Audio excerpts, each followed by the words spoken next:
мене ме плаши еден друг конфликт, а тоа е Зоран Заев, кој го произведува внатре меѓу македонците или да кажем меѓу неалбанците.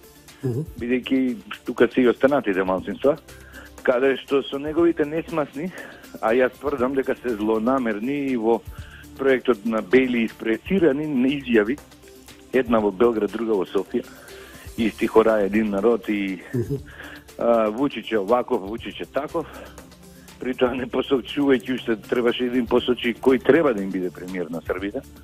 Он ствара еден внатрешен конфликт, тоа веќе ги надминува неговите овластувања, кога веќе се нарекува лидер на опозицијата, а сега веќе се нарекува и премиер, да со неговото делување он го ствара еден сериозен конфликт меѓу граѓаните, кои не се должни да трпат такви навреди од некаков на сила од Бели поставен премиер. Тоа се тие изјави кои долгорочно гледано, или тоа се преседани за прв пат човек што треба да биде премиер јавно, тоа го говори. Дека ние сме еден народ со булгарите. Дали тоа, господин Палевски, ме наведува на едно време, 2000-та година, кога Арбен Џафери даде интервју за Софијски вестник, дека на план и проектот да се подели Македонија пола на Бугарија, пола на Албанија.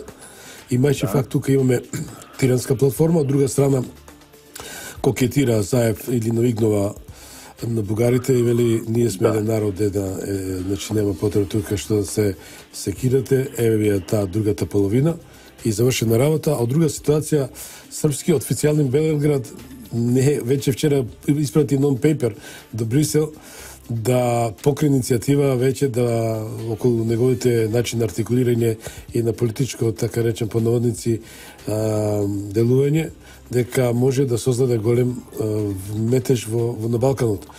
Тоа беше и од господин Дачич и господин Вучич, кои се доста нервозни и рекоа дека ќе се одрази лошо во билатералата помеѓу двете соседни држави.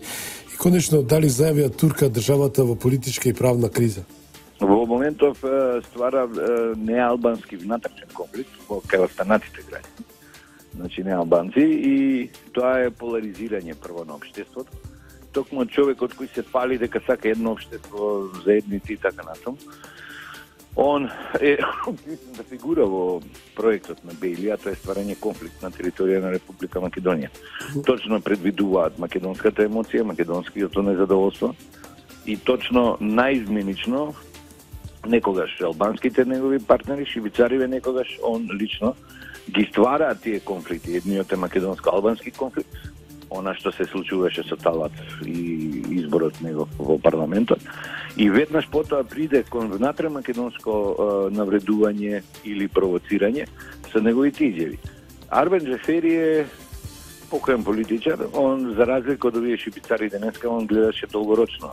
Беше многу поедуциран, многу поискусен и он ги кажуваше своите намери, ги кажуваше своите проекти и идеали во водењето со политика. Меѓутоа, овие денес тоа го прават од денес зутре, а нивните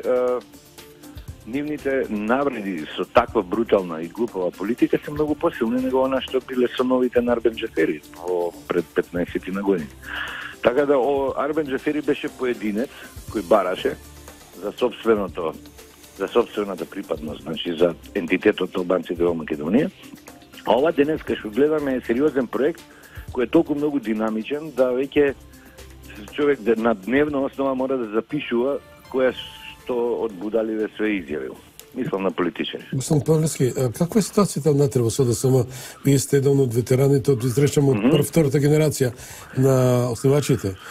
Дали како го прифаќате начинот на однесувањето на Заев и после пост изборен инженеринг, а не само тоа, голем број македонци кои се ја бранат државата и тоа се тоа се наоѓаат во притвор, кои од друга ситуација гледаме дека тие луѓе. Сега јас не сум бил присутен, ниту можам да дам свој личен коментар, но според јавното мислење гледам реакциите на луѓето, доста покажуваат голема разочареност во се тоа. Добро. Прво, како е внатре во СДСМ? Тоа е последица, нели, кажавме, тоа е интеракција, политичарите провоцираат, народ да реагира, се случуваат страшни работи и нормално да има и последици. Меѓутоа, мене ме чуди што да кажеме, ВМРО ДПМН најави кривична одговорност за Мисовски и за Мухич Ферит, и не ја гледам. Има доволно 3-4 дена да покренат кривични пријави за кршење на самата процедура, деловодник, закони или членови од Уставот.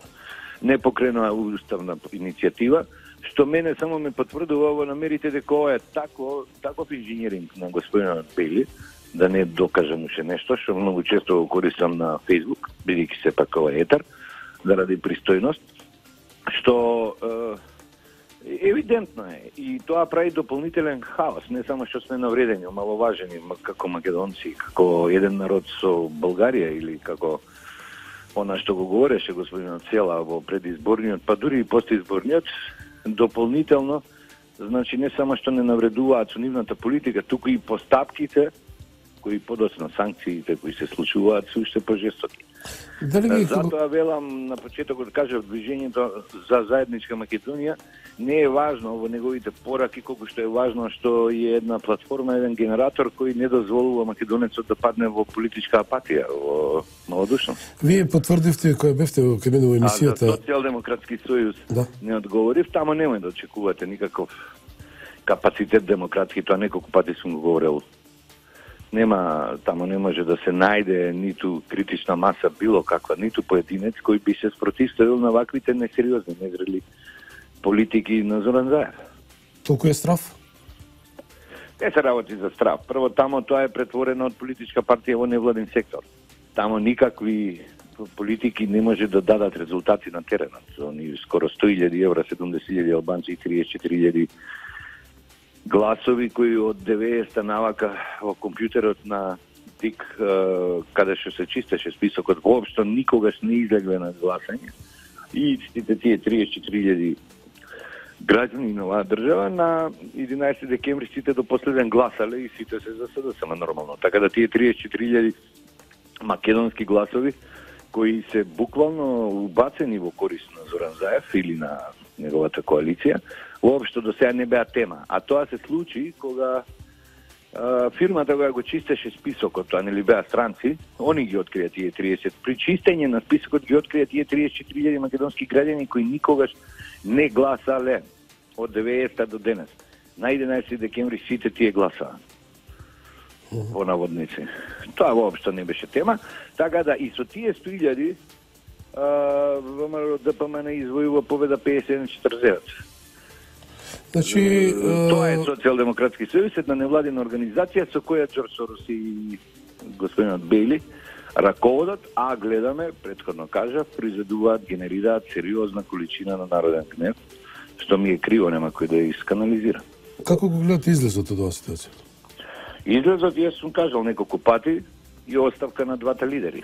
Тоа е многу важна работа, тоа ги надминува партиските интереси, тоа го брани македонскиот народ или граѓаните кои се веси или не албанците ги брани од платформата, ги брани од сепаратистичките политики, ги брани од агресивните политики на албанците, затоа што со оставките на двата лидери сите досегашни тајни, полутајни, непринципиелни договарања политички меѓу партиите за власт, за коалиција, паѓаат во вода, бидејќи кога ќе се смени елитата, тебе ти се менува договорачот, така да сите оние валкани дилови не важат.